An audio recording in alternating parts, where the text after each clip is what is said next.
तो lookism season 2 के episode number 18 में आप सबका स्वागत है। तो इस वीडियो में मैं लुकिज्म मानवा का चैप्टर नंबर 46 पूरा एक्सप्लेन करूंगा। तो अगर आपने इससे पहले के एपिसोड्स को नहीं देखा है तो उन वीडियो की लिंक मैंने डिस्क्रिप्शन में दे दी है। तो चैप्टर के स्टार्टिंग में हम हमारे युनसुक के स्टोर के मालिक को दिखती है, जो यह युनसुक से कहता है, युनसुक तुमने इस बार काफी अच्छा काम किया, इसलिए ये लो तुम्हारी पेमेंट, और मैंने यहाँ पे कुछ एक्स्ट्रा के पैसे भी ऐड कर दिए हैं जिससे तुम अपने पेरेंट्स के लिए कुछ गिफ्ट खरीद सकते हो। यह गिफ्ट की बात सुन के युनसुक अपने मन में सोचता है, एक गिफ्ट, मैं अपने मदर को एक गिफ्ट दूंगा जिसे देख मेरी मदर एकदम हैरान रह जाएगी। यह युनसुक को उसके मदर को गिफ्ट में देने के लिए सबसे पहले उसके मदर के फटे हुए कपड़े याद आती है, जिसकी कंडीशन सच में काफी ज्यादा बुरी थी। इसलिए युनसुक अपने हॉलीडे की छुट्टियां मनाने अपने मदर के पास जाता है, मतलब अपने पुराने टाउन में जहाँ युनसुक को काफी ज्यादा बुली किया जाता था। यह युनसुक अपने टाउन में जाने से पहले एक शॉप में जाता है जहाँ उसे अपने मदर के लिए कुछ कपड़े खरीदने थे। यह युनसुक उस शॉप में पहुंचता है और वह खड़ा रह के बस सोचने लगता है। तब भी वह दो लड़कियां आती है और युनसुक से कहती है, हे क्या मैं तुम्हारी कुछ मदद करूं? तभी हमारा मोटा वाला युनसुक इन दो लड़कियों से कहता है, मुझे कपड़े खरीदना है। तभी उन दो लड़कियों में से एक लड़की हंसते हुए युनसुक से कहती है, लेकिन यहाँ पे तो सिर्फ लड़कियों के कपड़े मिलती है, और जहाँ तक मुझे पता है मुझे नहीं लगता तुम्हारी कोई गर्लफ्रेंड होगी। या ये दोनों लड़कियां आपस में हंसते हुए युनसुक का मजाक उड़ाने लगती है। तभी एक लड़की कहती है, हाँ मैं समझ गई, शायद तुम्हें तुम्हारे मदर के लिए कोई कपड़े चाहिए, लेकिन एक बात याद रखना, हमारे यहाँ के कपड़े सच में काफी ज्यादा महंगे होती है, क्या तुम उन्हें सच में खरीद पाओगे? या इन दोनों लड़कियों की बात सुन के युनसुक अपने मन में सोचने लगता है, न जाने कितने टाइम बाद मुझे बेइज्जती जैसा फील हुआ। उसके बाद जो युनसुक है वो यहाँ से कुछ कपड़े खरीद लेता है और अपने टाउन की ओर निकलता है, जिसके लिए वो एक बस पे चढ़ जाता है। युनसुक जैसे ही उस बस में चढ़ता है वह उसे उसके सीट के बगल में एक लड़की नजर आती है। युनसुक उस लड़की के पास आता है और उससे कहता है, एक्सक्यूज मी, आपके बगल में जो विंडो वाली सीट है वो मेरी है। ये युनसुक की बात सुन के वो लड़की एकदम अजीब सा चेहरा बना के हमारे युनसुक की तरफ देखने लगती है। या इस लड़की के चेहरे से समझ में आ रहा है कि ये लड़की क्या युनसुक को बैठने नहीं देना चाहती, लेकिन ये करती भी क्या, इसे फाइनली युनसुक को बैठने के लिए हाँ करना ही पड़ा। इस लड़की का ऐसा चेहरा देख के युनसुक अपने मन में सोचने लगता है कि जो मेरी हैंडसम वाली बॉडी है वो सच में काफी ज्यादा डिफरेंट है। और बात करें अगर मेरी रियल बॉडी की, तो मुझे धीरे धीरे रियलाइज हो रहा है कि मेरी जिंदगी कितनी ज्यादा सैड है। उसके बाद हम देखते हैं कि युनसुक फाइनली अपने टाउन पहुंच जाता है और कहता है, चलो फाइनली मैं यहाँ पहुंच ही गया।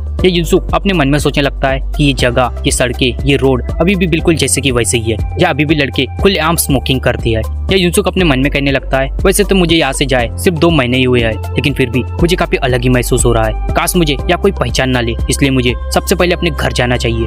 ये युनसुक इस टाउन की कुछ बुरी यादें अभी भी अपने मन में सोच रहा होता है, जहाँ हम सबको पता है इस टाउन में युनसुक के साथ क्या क्या नहीं हुआ था। यहाँ के सारे लोग युनसुक के ऊपर काफी ज्यादा अत्याचार करते थे, जिस कारण से युनसुक को ये टाउन छोड़ के जाना पड़ा। लेकिन युनसुक ये अपने मन में कहता है कि मैं नहीं चाहता कि मेरे साथ फिर से ऐसा हो। युनसुक ये सब सोच ही रहा होता है कि तभी पीछे से युनसुक को कोई पुकारता है, हे युनसुक। युनसुक की आवाज सुन के एकदम हैरान रह जाता है और पीछे मुड़ के देखता है। तब भी हमें एक लड़का नजर आता है। वो लड़का युनसुक से कहता है, अरे हाँ तुम तो युनसुक ही हो, तुमने तो अपनी स्कूल बदल ली थी ना। ये युनसुक इस लड़की की तरफ दिखता है और अपने मन में सोचने लगता है, अरे ये तो वो है, लेकिन मुझे इसका नाम याद नहीं आ रहा। जब ये लड़का युनसुक के पास आता है और युनसुक अपने मन में सोचने लगता है, ये लड़का वही है, जब सारे लोग मुझे बुली किया करते थे तभी लड़का मेरे तरफ सिर्फ देखता था। या हमारा मोटा वाला युनसुक इस लड़के को हेलो करता है। फिर हम देखती है कि ये दोनों एक जगह पे बैठ के आपस में बात करने लगती है। या ये बंदा हमारे मोटा वाले युनसुक से कहता है, जब तुमने इस स्कूल को छोड़ दिया तब जो लॉगन ली है वो सच में काफी ज्यादा गुस्सा हो गया था, जिसके कारण जो और भी कमजोर बच्चे हैं वो लॉगन ली से काफी ज्यादा डरने लगे थे। युनसुक इसकी बातें सुन के कहता है, वो अच्छा। तभी ये बंदा हमारे युनसुक से कहता है, मैं समझ सकता हूँ तुम्हारे ऊपर क्या बीतती थी, जिस कारण से तुम्हें स्कूल को छोड़ना पड़ा। ये बंदा फिर युनसुक से कहता है, इसका मतलब तुम हॉलीडे की छुट्टी के कारण यहाँ पे घूमने आए हो। तभी युनसुक कहता है, हाँ, लेकिन हमारा जो युनसुक है वो अपने मन में ये भी सोच रहा था, आखिर ये बातें किससे कर रहा है, क्योंकि भाई जो ये बंदा है ये युनसुक से बातें भी कर रहा था और अपने फोन में किसी से चैटिंग भी कर रहा था। तब ये बंदा युनसुक से पूछता है, और क्या चल रहा है? युनसुक अपने मन में सोचने लगता है, मुझे ऐसा क्यों लग रहा है कि ये बंदा मुझे रुकाने की कोशिश कर रहा है। युनसुक इस बंदे से डायरेक्ट कहता है, चलो मैं अभी चलता हूँ, मुझे अपने मदर से भी मिलना है। और ये बात सुन के इस लड़के की जो एक्सप्रेशन है वो एकदम चेंज हो जाती है। वो युनसुक से कहता है, क्या तुम ये सब फिर से छोड़ के जाने वाले हो? या इस बंदे की बात सुन के युनसुक एकदम हैरान रह जाता है और अपने मन में कहता है, आखिर क्या ये सब क्या हो रहा है? युनसुक ये सब सोच ही रहा था कि तब भी पीछे से एक बॉल आती है, जो बॉल उस बंदे के ऊपर काफी जोर से लगती है। युनसुक ये सब देख काफी ज्यादा घबरा जाता है और तभी हमें 3 लोग नजर आते हैं, जिसमें से 2 लड़का और एक लड़की थी। और ये लोग और कोई नहीं, ये वही लोग थे जो युनसुक को पहले काफी ज्यादा बुली किया करते थे। तब भी उन तीनों में से एक लंबा वाला बंदा कहता है, तो तुम इतने बड़े हो गए जो तुम हमें कॉल करके अपने पास खुद बुलाओगे। तब भी इस बंदे की नजर हमारे मोटे वाले युनसुक पे पड़ती है और ये बंदा कहता है, अरे देखो ये तो वही मोटा सुअर है। इस बंदे को देख के हमारे यूसुफ काफी ज्यादा घबरा जाता है। उसे इन सब की अपनी पुरानी मेमोरीज याद आने लगती है, या ये सारे लोग इसे बुली किया करते थे। यूसुफ अपने मन में कहता है, ओ शिट, मैंने सपने में भी नहीं सोचा था कि मैं इन सबसे दोबारा मिलूंगा। या ये लंबा वाला बंदा हमारे यूसुफ से कहता है, हे तुमने तो सबसे पहले बिना बताए स्कूल को छोड़ दिया, लेकिन क्या तुमने इस बारे में अपने मालिक से परमिशन ली थी? है पिकाचू। तब भी इनके ग्रुप का एक लंबे बालों वाला लड़का कहता है, अरे ये तो वही सुअर है। तब भी ये लड़का कहता है, अब मुझे समझ में आया कि वो घोचू हम सबको यहाँ क्यों बुलाना चाहता था, क्योंकि उसे तो हम सबको सरप्राइज देना था। हम देखते कि वही बंदा यूसुफ के साइड में पड़े उस बंदे से कहता है, अरे जरा इसे तो देखो, ये पिकाचू कितना ज्यादा एंग्री हो रहा है।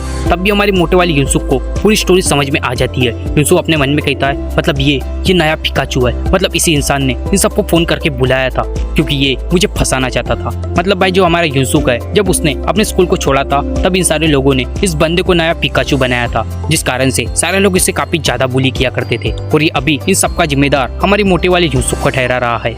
यूसुफ इस बंदे की तरफ देखता है और अपने मन में कहता है, मुझे कुछ समझ में नहीं आ रहा कि ये साइकिल कभी खत्म ही नहीं होने वाली। तब ये बंदा यूसुफ की तरफ देखता है और अपने मन में सोचता है, यहाँ पे जो कुछ भी हो रहा है उसके जिम्मेदार सिर्फ तुम ही हो, क्योंकि तुमने ही सबसे पहले स्कूल को छोड़ा था। या यूसुफ अभी भी अपने मन में कहने लगता है, मुझे अभी भी कुछ समझ में नहीं आ रहा, आखिर एक कमजोर इंसान एक दूसरे कमजोर इंसान के बारे में इतना बुरा कैसे सोच सकता है। फिर उसके बाद हम देखते कि ये जो बंदा है वो यूसुफ को इस मुसीबत में छोड़ के वहां से खुद निकल जाता है। फिर उसके बाद हम देखते कि ये सारे लोग यूसुफ से उसके सारे पैसे छीन लेते हैं। तभी वो लंबा वाला बंदा कहता है, जरा देखो तो ये पिगी तो काफी ज्यादा पैसे लेके आया है।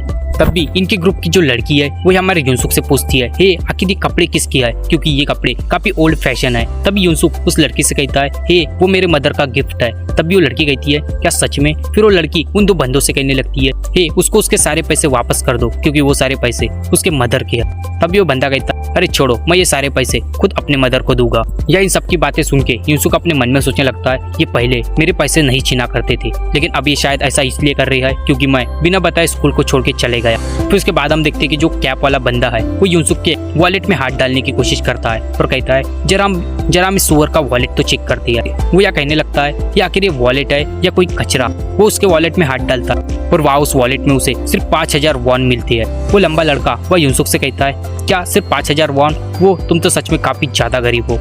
वह यूसुफ उन 5000 वॉन को देख के अपने मन में सोचने लगता है, अरे नहीं, ये तो वही पैसे है जो पैसे मेरे मदर ने मुझे कूड़ा बेच कर दिए थे। ये सच में ये 5000 वॉन मेरे लिए काफी ज्यादा कीमती है। यह यूसुफ थोड़ी हिम्मत जुटा के उन बंदों से कहता है, हे मैंने तुम्हें अपने बाकी पैसे दे दिए, क्या तुम मुझे 5000 वॉन दे सकती हो? ये बात सुन के वो लंबा लड़का कहने लगता है, क्या कहा तुमने? ऐसा तो कभी नहीं होने वाला। वो लड़का यूसुफ के पास आता है और यूसुफ से कहता है कि तुम ये टाउन छोड़े सिर्फ 2 महीने ही हुए हैं और अभी से तुम्हारी जबान तो काफी ज्यादा चलने लगी। क्या तुम भूल गए हम लोग कौन है? वो लड़का यूसुफ के कंधे पे हाथ रखता है और उसके कंधे को दबाने लगता है। वो लड़का यूसुफ से फिर से कहता है, क्या तुम यहाँ से पिट कर जाना चाहते हो? तभी इनके ही ग्रुप का एक दूसरा बंदा कहता है, अरे जानने दो, जरा देखो तो वो अभी रो रहा है। तब भी हमारा मोटा वाला यूसुफ है वो अपने मन में सोचने लगता है, किसने मेरे कंधे पे हाथ रखा, लेकिन वास्को के कंपैरिजन में मुझे बिल्कुल भी दर्द नहीं हो रहा। तब भी हमारा मोटा वाला यूसुफ थोड़ी हिम्मत जुटाता है और उस लंबे लड़के का हाथ अपने कंधे से हटा देता है। वो लड़का भी एकदम हैरान रह जाता है और अपने मन में कहता है, आखिर ये ताकत? तब भी जो हमारा मोटा वाला यूसुफ है वो उस लड़के के हाथ को पकड़ के उसे जमीन में पटक देता है और कहता है कि मैंने तुमसे कहा था कि मैंने तुम्हें अपने बाकी पैसे दे दिए हैं। और यूसुफ को ऐसा करते देख वो लड़का और लड़की एकदम हैरान रह जाती है। यहाँ पे जो लंबा वाला लड़का है जिसे यूसुफ ने नीचे पटका था वो अपने मन में सोचने लगता है, मुझे कुछ समझ में नहीं आ रहा, क्या ये कोई वर्कआउट करता है? या ये लड़का जोर जोर से चिल्लाने लगता है और यूसुफ से कहता है, ये छोड़ो, मेरे उस पैर में पहले से ही चोट लगी है। लेकिन तब भी हम देखते हैं कि जो इनके ग्रुप का लंबे बालों वाला लड़का है वो यूसुफ के ऊपर अपने किक से अटैक करने आगे बढ़ता है। पर लेकिन हमारा यूसुफ वो अभी भी अपने मन में सोच रहा होता है कि मुझे पता नहीं, मुझे अभी भी इसका डर नहीं लग रहा। और हमारा मोटा वाला यूसुफ अचानक से उस बंदे की किक को अपने हाथों से ही पकड़ लेता है। वो बंदा भी एकदम हैरान रह के यूसुफ से कहता है, क्या इसने मेरी गोल्डन किक को इतनी आसानी से पकड़ लिया? या हम देखते कि हमारे यूसुफ ने इन दोनों को काफी बुरी हालत में ला लिया था। या ये दोनों दर्द से चीख रहे थे। जाओ लंबे बालों वाला लड़का यूसुफ से कह रहा था, हे मुझे छोड़ो, क्या तुम्हें पता नहीं जो मेरी सीधी टांग है वो उससे काफी ज्यादा पावरफुल है? और वो जो लंबा वाला बंदा है वो या यूसुफ से कहता है, हे मेरे हाथ को छोड़ो, क्या तुम्हें पता नहीं मेरे उस हाथ में पहले से ही चोट लगी है? या यूसुफ को ऐसा करते देख वो जो लड़की होती है वो भी काफी ज्यादा शौक रह जाती है। लेकिन तब भी यूसुफ को पीछे से आवाज आती है, हे सुअर। और ये आवाज सुन के यूसुफ काफी ज्यादा डर जाता है, क्योंकि ये आवाज और किसी की नहीं, खुद लोगन ली की थी। या लोगन ली इन सबके बीच में आने लगता है। क्या लोगन ली ने अपने साथ उस बंदे को भी लाया था जिस बंदे ने युनसुक को यहाँ पे फंसाया था। हम देखते कि यहाँ लोगन ली आता है और कहता है सच में ये तो काफी बड़ा सरप्राइज है। यहाँ हमें पता चलता है कि जो लंबा वाला लड़का है जिसका युनसुक ने हाथ पकड़ के रखा था उसने ही यहाँ पे खुद लोगन ली को बुलाया था। यह लोगन ली आता है और अपने मन में सोचता है ये हालात। तभी लोगन ली अचानक से जोर से पिकाचू कहता है और यह पिकाचू नाम सुन के हमारी मोटा वाला युनसुक और वो दूसरे नंबर का पिकाचू जोर जोर से पिकाचू पिकाचू चिल्लाने लगती है। जैसे लोगन ली की आवाज से ये दोनों एकदम से एक्टिवेट हो गए हैं। यह लोगन ली इन सबसे कहता है अभी मेरे पास 2 पिकाचू है। यह लोगन ली इन सबके पास आता है और हमारी युनसुक से कहता है ये वही है जो मेरा घर छोड़ के भागा था। और भाई ये लोगन ली वही बंदा है जो हमारी मोटी वाली युनसुक को सबसे ज्यादा परेशान करता था और इसी के कारण हमारी मोटी वाली युनसुक को ये स्कूल छोड़ के जाना पड़ा। तभी लोगन ली इससे पूछता है अब तुम मुझे इन सारे हालातों को एक्सप्लेन करो। हम देखते कि लोगन ली की बात सुन के हमारा युनसुक काफी ज्यादा घबरा जाता है और इसी के साथ ये चैप्टर और ये एपिसोड यही एंड हो जाता है। तो ये था लुकिज्म सीजन 2 का एपिसोड नंबर 18। तो अगर आपको वीडियो पसंद आई तो प्लीज वीडियो को लाइक करना, वीडियो को शेयर करना और सब्सक्राइब करना मत भूलना। मिलते हैं नेक्स्ट वीडियो के साथ उसी के साथ। あらあら、さようなら。